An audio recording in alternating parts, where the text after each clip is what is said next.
আজকে শনিবার ছুটির দিন, সারাটা দিন অনেক বেশি ব্যস্ত ছিলাম। আর এই ব্যস্ততার মধ্যেও একটু বাহিরে গিয়েছিলাম, মার্কেটে গিয়েছিলাম। কিছু জিনিসপত্র আমার লাগবে, অনেক দিন থেকে আমি যাওয়ার সুযোগ খুঁজছিলাম। আজকে ফাইনালি চলে গেলাম আর এই জিনিসপত্রগুলো নিয়ে এসেছি। আসলে ফেসবুক চালানোর পর থেকে ফেসবুকে স্ক্রল করতে করতে অনেক জিনিস আমার চোখের সামনে বেশি আসে, যেগুলো আমার অনেক শখ হয় যে এগুলো আসলে আমি অনলাইন থেকে অর্ডার না করে নিজে হয়তো তৈরি করে নিতে পারবো। তো গাইস, আপনারা দেখে হয়তো বুঝতে পারছেন যারা এই কাজের সাথে যুক্ত আছেন। তো আমি কিন্তু একটা ওয়াল হ্যাঙ্গিং তৈরি করব ম্যাক্রামের দড়ি দিয়ে, সাথে আরও অনেকগুলো লাগবে, অনেক কিছু ম্যাটেরিয়ালস প্রয়োজন।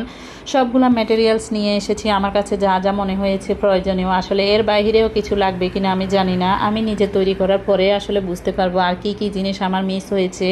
নিয়ে এলাম আমি মিরর, আর হার্ডবোর্ড, আর বিভিন্ন কালারের বিভিন্ন সাইজের গোলাপ, রেনু, তারপরে ডালিয়া ফুল, আর আমার মেয়ের জন্য হেয়ার ব্যান্ড তৈরি করব, তাই কিছু হেয়ার ক্লিপও নিয়ে এসেছি আমি। তো যাই হোক, আমি কিন্তু অনেক খুঁজে খুঁজে এই জিনিসগুলো বের করেছি গাইস। তো একটা গ্লুগানও নিয়ে এসেছি, যদিও আমি অল্প জিনিস তৈরি করছি, তাও যে জিনিসগুলো আমার প্রয়োজন সেগুলো না কিনলে নয়। আর ম্যাক্রামের দড়ি দিয়ে আরও দুইটা ওয়াল হ্যাঙ্গিং তৈরি করব, তাই দুইটা কাঠিও নিয়ে এসেছি। এইদিকে আমি পাইপ ক্লিনারও নিয়ে এসেছি। আসলে অনেক দিন থেকে অনেক কিছু খুঁজে বেড়াচ্ছি, যখন মার্কেটে গিয়েছি একসাথে আমার যা যা প্রয়োজন সব কিছু কিন্তু নিয়ে এসেছি গাইস। তো আসলে এই জিনিসগুলো দিয়ে কি তৈরি করব সেটা আপনাদের সাথে শেয়ার করব, যদি আপনারা চান অবশ্যই কমেন্টে জানাবেন।